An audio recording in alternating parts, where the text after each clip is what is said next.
Nous sommes le mardi 20 décembre. À mon avis, aujourd'hui, je ferai un vlog sur 2 jours. Enfin, du coup, ce vlog-ci sera un vlog sur 2 jours. Parce que je vais lire un livre, mais qui ne sera sûrement pas lu sur une journée. Aujourd'hui, c'est télétravail. Je devais me dépêcher un petit peu parce que j'avais la femme de ménage qui venait, mais elle a annulé. Je sais pas si vous avez les mêmes soucis que moi avec les femmes de ménage, mais là, c'est une remplaçante qui... Enfin voilà, elle remplaçait la femme de ménage qui a un certificat pendant plusieurs mois, mais elle est absente aussi. Et j'avoue que ça fait 1 an, je crois, qu'on est inscrit dans cette agence de femmes de ménage et elles viennent une fois sur 5, je pense. Donc voilà. Alors je sais que c'est un métier difficile, hein, mais j'avoue que c'est un peu galère du coup parce qu'on n'a jamais, enfin voilà, il n'y a aucune stabilité et on a toujours les annulations à la dernière minute. Et j'ai pas le temps ni l'envie de nettoyer, donc bon, bah du coup, voilà, c'est des problèmes très importants d'un point de vue mondial, hein, que je vous raconte, je sais, je m'en rends compte, voilà. Mais bref, moi c'est une petite frustration quand même. Donc voilà, finalement la femme de ménage ne vient pas, donc je dois pas me dépêcher, je dois encore habiller Enzo, etc. Pour l'amener chez la nounou. On va ouvrir les calendriers de l'Avent, là, il est en haut, je vais commencer un nouveau livre, ce sera Le Secret du Night Silver qui est publié chez PKJ, j'ai oublié le nom de l'autrice, mais voilà, ce sera le livre que je lirai à mon avis sur les 2 jours. Donc voilà pour le programme. Il n'y a rien de prévu ni aujourd'hui ni demain. Normalement demain j'avais des coachings, mais forcément sans voiture, je ne peux plus donner mes cours de pilates, parce que pour ceux qui ne savent pas, en plus de mon métier à plein temps, je donne des cours de pilates, sauf que pour le moment ça va être mis en pause jusque je ne sais pas quand, peut-être février. Bref, on va ouvrir les calendriers d'Avent ensemble et on se dit que le fait de ne pas faire des coachings pendant 1 mois ou 2, ça va peut-être un peu me reposer et me laisser un peu plus de temps pour moi. Donc voilà pour le petit objet du jour. Allez, on ouvre. Un se cache derrière le bonhomme de neige et nous avons baiser volé. C'est, je vous laisse le petit mot qui est écrit là parce que j'ai pas envie de lire tout haut. Et donc hop, il s'agit d'un thé rose framboise. Très romantique. Un petit thé pour la Saint-Valentin. Voilà pour le petit thé du jour. Je n'ai pas filmé quand je vous ai ouvert. Mon dieu, je m'épuise. J'ai ouvert le 20. Je me disais que c'était sûrement une petite carte. J'ai eu raison, c'était une petite carte. J'avais pas appuyé sur le bouton. Ça commence bien. Hein. C'est une petite carte. C'est la petite maison des souris dans une théière. Elle est beaucoup trop belle. Et c'est une carte qu'on peut envoyer, mais moi je vais pas l'envoyer. Je vais la garder pour moi parce que je suis très égoïste et que je l'aime et que je n'ai pas envie de l'envoyer à quelqu'un. Pendant que certains se tuent au travail, lui il dort même la petite lampe sortie quoi. Et là, je crois que je vais déranger là, ouvert les yeux en mode ok, qu'est-ce que tu me fais? C'est motivant. Alors, j'ai reçu 2 colis, ça faisait longtemps. Il n'y a pas beaucoup de SP en décembre, ce qui est normal. Par contre, il y en a un qui il pleut énormément dehors et je suis pas allée chercher directement. Ça date d'aujourd'hui, hein, je suis pas allée chercher directement. Et du coup, il a bien été trempé, donc j'espère que le livre va bien à l'intérieur. L'autre est super bien protégé, donc ça va aller. Mais par contre, l'autre c'est de Nathan. À mon avis, c'est de Nathan, je sais ce que c'est. J'ai vu que Steph et Solivresse avaient reçu un colis Nathan avec, je sais plus si j'avais demandé ce livre-là, mais je pense que oui. Un nouveau roman et notamment une pochette à livres, donc j'imagine que c'est ça. J'attends toujours aussi la box Twin Crowns de Page Turner, avec impatience d'ailleurs. Et oui, des colis de Muse, mais qui sont mes cadeaux de Noël. Alors, ça va, il a pas l'air d'avoir trop souffert. Donc j'ai reçu, non il a pas souffert du tout, j'ai reçu des éditions Erol qui m'ont contacté sur Instagram, ce roman donc de Maud Ankawa, Plus jamais sans moi. Alors apparemment c'est une autrice qui est quand même assez connue, moi j'ai jamais rien lu d'elle et du coup quand ils m'ont contacté pour savoir si ça m'intéressait de découvrir ce texte, j'ai accepté. Ça fait très printanier, très estival. Je trouve même, je lirai plutôt à mon avis à partir du mois de janvier ou quelque chose comme ça. Mais je pense qu'il sera assez vite lu, c'est plutôt un feel good de ce que je pense. Alors feel good, ça a toujours des connotations assez négatives, ça veut pas toujours dire que c'est de la lecture de plage, hein, et même la lecture de plage, il n'y a pas de problème avec ça. Mais je veux dire voilà, ça aborde parfois, le feel good peut aborder des problématiques très profondes. Mais vous voyez un peu la catégorie. Je sais plus trop de quoi ça parle, mais quand, voilà, quand la maison d'édition m'a contactée, je suis allée voir et ça avait l'air, ma foi, assez chouette comme histoire. On a avec ça un petit marque-page qui était à la couverture du roman. Du coup, je vais pouvoir enlever cette espèce de truc orange autour qui me... Je déteste, moi, ces trucs-là. Et alors, on a un petit ruban qu'on peut mettre en bracelet, du coup, sur lequel il est mis Plus jamais sans moi, qui est donc le titre du roman. Ensuite, si c'est bien ce que je pense, c'est donc le nouveau roman Nathan avec une pochette à livre. J'avais vu que... c'est Solipress qui l'avait reçu, qui disait que ça sentait la cigarette, il me semblait. Si ça sent la cigarette, j'irai le mettre à la machine à laver, hein, ce n'est pas grave. C'est vrai que moi c'est une odeur que je ne supporte pas non plus, c'est bien ce que je pensais. Ce qui est bien, c'est qu'il était bien protégé, ouf, je comprends presque, il était bien protégé là-dedans, mais du coup il est aussi bien protégé avec cette pochette à livre. Et ça je vais garder pour envoyer les colis parce que c'est pas mal. Alors en effet, il y a la pochette à livre. Elle sent pas la... si. Elle sent un peu la cigarette, c'est vrai, mais c'est pas aussi fort, voilà, c'est pas obvious, on va dire. Je sais même pas si c'est la cigarette ou du feu. Non, c'est pas une odeur de cigarette, c'est plus une odeur de feu de bois, j'ai l'impression. Enfin bon, bref. C'est pas grave, c'est pas une odeur qui me choque en tout cas. La cigarette, vraiment, ça me choque. Ici, ça me choque pas spécialement. Vous êtes super intéressés et tout le monde s'en fout. Mais c'est parce que, voilà, vu que j'avais vu la story de Solipress, ça m'intriguait. Donc voilà, c'est une pochette de chez Envolée Littéraire. Avec un petit sticker qui est mis dessus. Ou bien c'est cousu, je ne sais pas. Qui fait très fort pochette africaine. Et dedans, on a du coup le livre qui est celui-ci.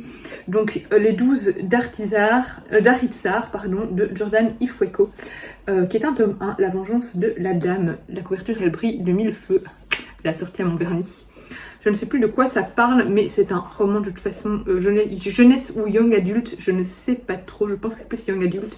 Et ma foi, ça avait l'air assez sympa. Et regardez-moi comme... ça va bien, hein, ça va bien ensemble. C'était vraiment un petit goodies utile et bien pensé. Donc voilà, super. Voilà pour les petites réceptions. Je vous retrouve tantôt du coup pour vous parler un petit peu du secret du Night Silver. J'ai lu pendant ma pause midi, un petit peu avant de commencer ce matin, 65 pages. Donc je vais pouvoir vous faire un résumé, mais je vais attendre un petit peu. Petit point lecture, il est presque 17h. J'ai lu 100 pages du secret du Night Silver, donc de Annelise Avery. C'est un roman qui nous emmène à Londres, mais à Londres une Londres un peu spéciale, puisque c'est une Londres plutôt dans un univers de fantasy, dans le sens où il y a pas mal d'éléments magiques intégrés dans Londres. On y suit Paisley, une jeune ado qui a 13 ans. En fait, dans cet univers-là, la destinée de chaque humain est toute tracée dans les étoiles. Et Paisley, elle a jamais pu lire, c'est Paisley qu'on dit, hein, je sais pas. Elle a jamais pu lire, connaître sa destinée. Voilà, il y a quelque chose qui bloque, elle ne peut pas la connaître. Et puis un jour, elle peut enfin la connaître. Et en fait, cette destinée lui apprend que elle va mourir avant sa 14e année. Autant dire qu'elle a 13 ans, donc il lui reste moins d'1 an pour vivre.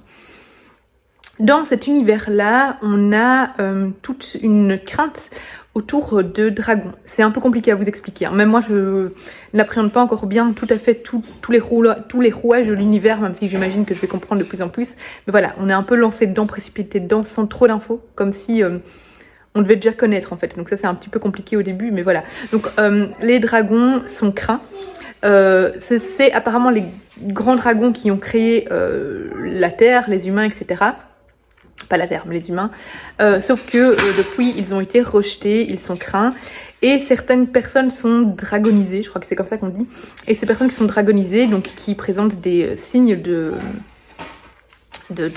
ressemblance avec des dragons, des écailles sur leur corps ou n'importe quoi, sont rejetées et sont arrêtées par la police de Londres. Enfin, du Royaume-Uni de toute façon. Et il y a une prophétie qui dit que s'il y a un jeune humain qui naît avec des similarités de dragon ou quelque chose comme ça,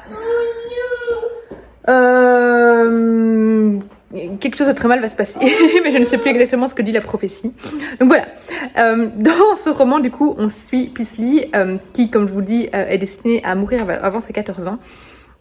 Et son frère, qui est en fait qui a ses capacités, enfin qui est en partie dragonisé, mais c'est un secret, il ne peut pas le dire puisque forcément on se doute que c'est sûrement lui qui est lié à la prophétie, même si c'est pas encore dit clairement, mais voilà. En tout cas, c'est un garçon né avec des... Enfin, qui pourrait correspondre à cette prophétie. Est-ce que c'est l'unique? Est-ce que c'est le seul? On ne le sait pas. Mais voilà, du coup, il est caché. Leur père est mort et ils vivent avec leur mère, qui est une grande scientifique et qui a fait une grande découverte. Et cette découverte ne plaît pas à tout le monde. Et en fait, on va apprendre finalement à Paisley, enfin, il va arriver quelque chose à cette famille, en fait. Et Enzo, non, il va leur arriver quelque chose et je ne sais pas encore quelles vont être les conséquences de ce gros événement, mais je me doute que Paisley va devoir sûrement fuir avec son frère et sûrement essayer de savoir ce qui est arrivé à sa mère, parce qu'il arrive quelque chose à la maman, bref. Voilà, essayer de dénouer tout le mystère qui arrive. Il y a un grand méchant dans l'histoire, c'est le dragon noir, et oh là, c'est tellement dur de vous expliquer ce roman. On suit en fait dans plusieurs chapitres Cafard, un personnage qui s'appelle Cafard. Enzo vient de péter, c'était super classe. Un personnage qui s'appelle Cafard, qui travaille en fait pour le dragon noir, et ce sont les grands méchants de l'histoire, on va dire. Ce sont des personnages qui veulent quelque chose de la maman de Paisley et qui veulent quelque chose de cette famille. Et donc forcément, à un moment, ils vont sûrement se retrouver confrontés l'un à l'autre. Hein. Et voilà, et ce dragon noir veut restaurer les dragons. Est-ce que vous avez compris quelque chose à ce que j'ai raconté? Je ne suis pas sûre. C'est très chouette, j'aime vraiment beaucoup. Je trouve que... Tu veux faire dodo?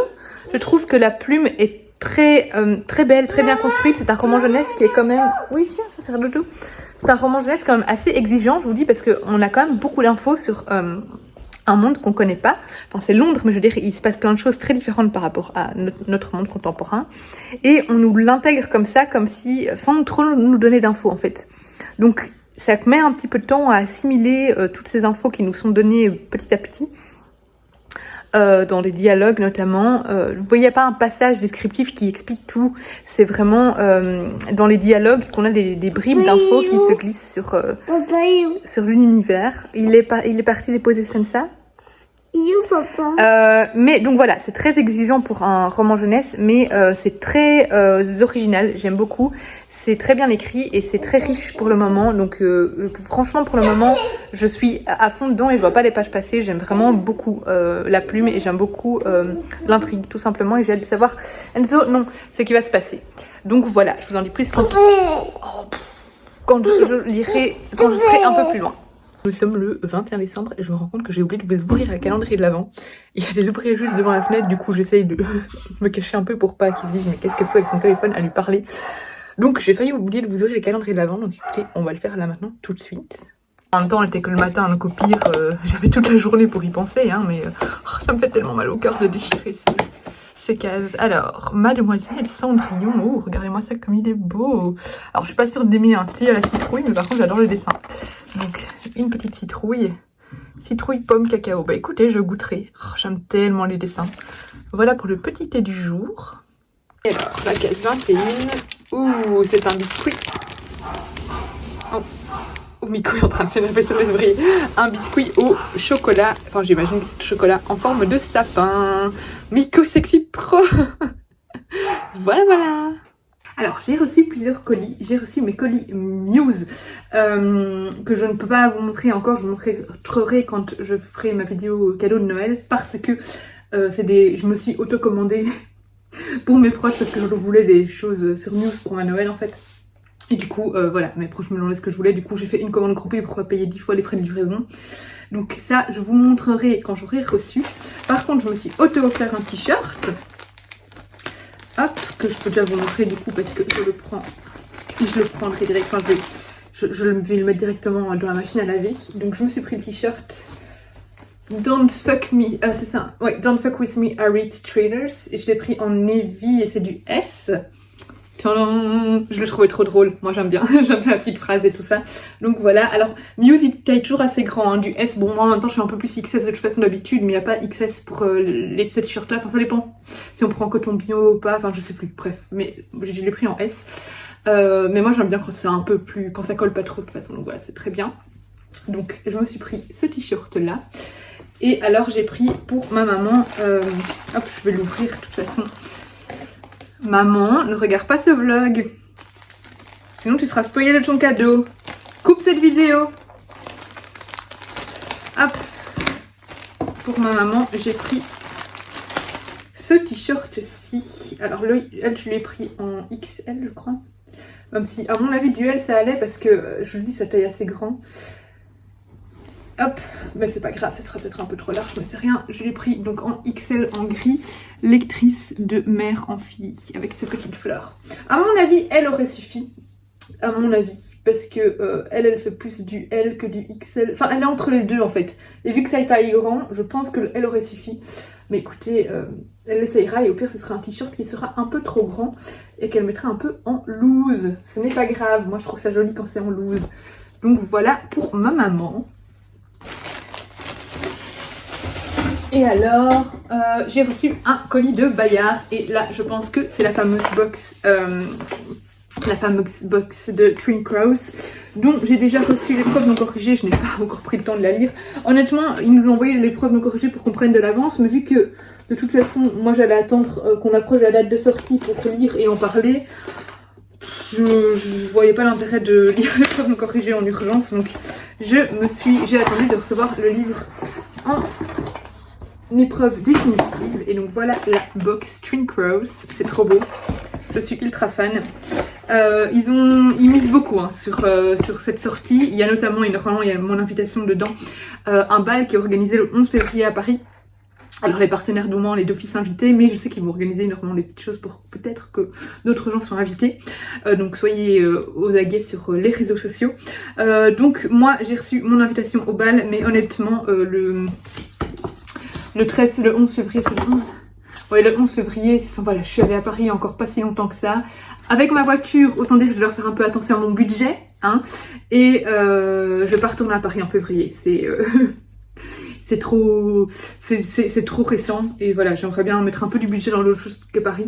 Donc voilà, j'aurais adoré y aller parce que voilà, l'endroit est merveilleux. Hein, et enfin, un bal, c'est vraiment incroyable quoi. Ce que Page Turner organise pour la sortie, c'est incroyable, ça doit être dingue à vivre, mais je n'irai pas. Par contre, je sais que Marilyn y va, que Tess y va, donc Marilyn de Summerless Books, Tess de liseur de rêve, et je pense que Claire de Chute Jolie y va, mais ce n'est pas sûr, je ne sais pas trop.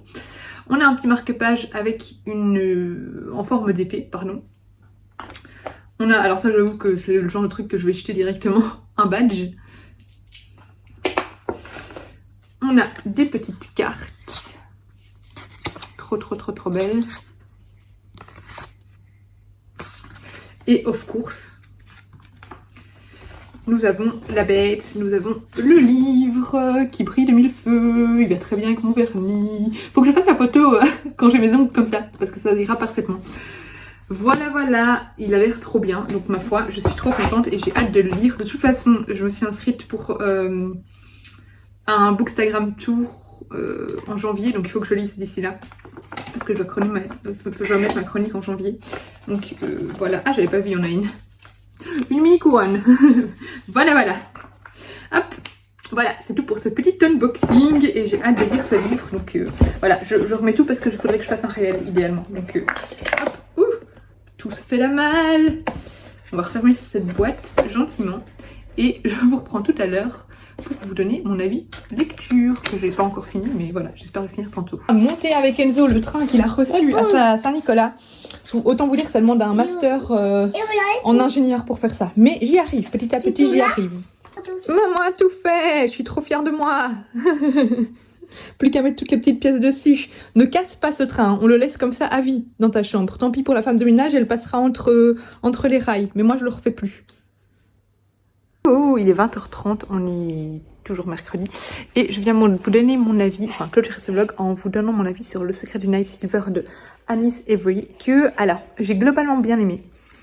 Il y a quelques... Ah, je vais d'abord parler des petits défauts avant de parler des qualités parce que principalement, il y a beaucoup plus de qualités que de défauts. Les défauts, c'est que il y a plusieurs choses qui m'ont un peu trop fatiguée par rapport à Harry Potter. En fait, globalement, 3 choses. Il y a une grosse ressemblance avec Gringotts, avec les Horcruxes, et avec le moment où Harry meurt et est ressuscité, là, avec la scène avec Dumbledore. Globalement, c'est quand même 3 scènes qui m'ont fait extrêmement penser à Harry Potter.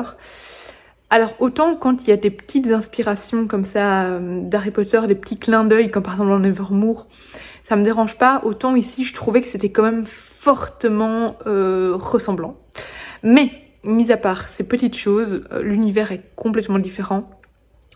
L'autrice a créé un univers rien à voir avec Harry Potter, voilà, c'est ces 3 petites choses là qui m'ont fait un peu soupirer par le manque d'originalité, mais à part ça, vraiment, j'ai trouvé que l'autrice avait créé un univers original, une histoire bien à elle, et c'était très riche. J'ai trouvé quand même que les 100 dernières pages étaient peut-être un peu tirées en longueur. Il y a eu des longueurs pour moi, il y a eu des longueurs. Il y a eu quelques petits chapitres où je m'ennuyais et où j'avais envie que ça s'accélère. Voilà, je trouve qu'il y a un petit problème de rythme. Autant les 200 premières pages j'ai adoré, autant les 100 dernières pages, je me suis un petit peu ennuyée. C'est un tome 1, donc assez introductif, même s'il se passe quand même pas mal de choses dans ce tome 1. Mais voilà. Aussi, 3e petit défaut, et puis c'est fini, c'est que on n'a pas assez d'infos, je trouve, sur l'univers. On est vraiment projeté comme ça dans le roman, et il n'y a pas tellement d'explications. Et du coup, parfois, on peut se retrouver un peu confus. Regardez, rien que moi, pour vous faire un résumé, c'était assez scabreux, assez difficile. Donc voilà. Mais, à part ça, très belle écriture, très chouette intrigue, personnage époustouflant. J'ai vraiment beaucoup aimé ce livre et je lirai la suite avec plaisir. J'ai trouvé que c'était une histoire qui nous emportait complètement avec, voilà, il y a un mélange entre science-fiction, mais en même temps fantasy, parce qu'on a des dragons, on a un monde de Londres très différent de notre monde contemporain, on a des espèces d'arches, comme on peut retrouver par exemple dans les steampunk, dans les romans aussi par exemple comme La Passe Miroir et tout ça. Je trouvais que c'était vraiment un très bon roman jeunesse. Je vous pose le livre parce que ça me fait mal à la main.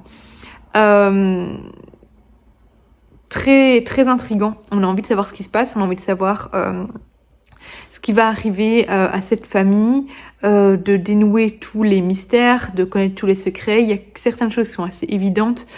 Ça ne sort pas des sentiers battus au niveau de l'intrigue, parce que l'intrigue suit en soi les scénarios de romans jeunesse et young adulte habituels, mais j'ai vraiment beaucoup aimé cette intégration des dragons dans l'intrigue, et voilà, j'ai trouvé ça vraiment très chouette.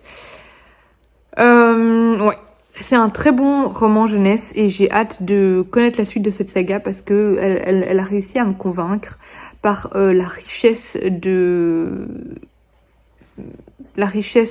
son intrigue, par la richesse de ses personnages, et voilà, avoir des dragons à Londres quand même, c'est assez chouette, je dois dire. Donc écoutez, j'ai bien aimé ce tome-là. Il y a des défauts, il y a des qualités, c'était pas parfait, mais il y a un gros potentiel.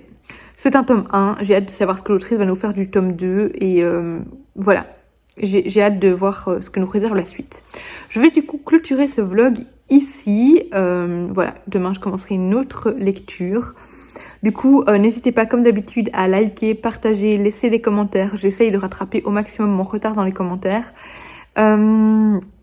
Et à vous abonner si ce n'est pas encore le cas. En attendant, je vous fais des gros bisous et je vous dis à bientôt, ou plutôt à demain pour une prochaine vidéo.